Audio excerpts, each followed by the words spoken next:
Pemerintah menawarkan berbagai insentif bagi investor yang mau berinvestasi pada proyek Ibu Kota Nusantara atau IKN Nusantara di Kalimantan Timur. Beberapa insentif yang dimaksud yaitu berupa tax holiday, penghapusan pajak, dan super tax deduction pengurangan pajak, dan juga insentif terkait hak guna bangunan (HGB). Dilansir dari Kontan, Wakil Ketua Umum Kamar Dagang Industri Kadin, DKI Jakarta Sarman Simanjorang mengatakan bahwa sederet insentif yang ditawarkan kepada investor memang mulai dilirik oleh dunia usaha. Terlebih menurutnya pemerintah telah berkomitmen untuk mengoptimalkan investor lokal terlebih dahulu. Kemarin saat Bapak Presiden sosialisasi bersama Kadin, Presiden juga menyampaikan kira-kira insentif apa yang dibutuhkan dunia usaha, artinya masih terbuka untuk insentif lain.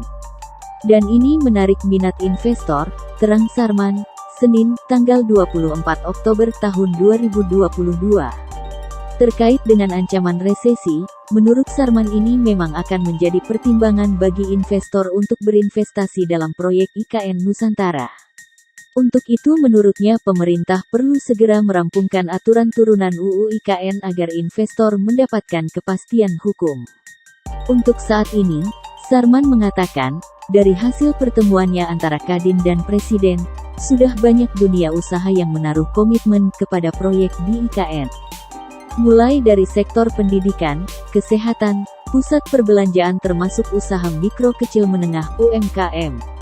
Sebelumnya, Kepala Badan Otorita IKN, Bambang Susantono menyampaikan bahwa saat ini pemerintah telah menyiapkan peraturan pemerintah PP, di mana terdapat serangkaian insentif bagi para investor.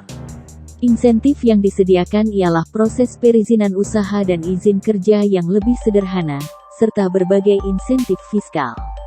Tak hanya itu, otoritas IKN juga sedang menyiapkan pembentukan badan usaha yang berada di bawah otorita IKN. Pembentukan badan usaha ini diharapkan dapat meningkatkan kemudahan dalam berusaha di Nusantara, dan mengakselerasi transaksi B2B dengan dunia usaha.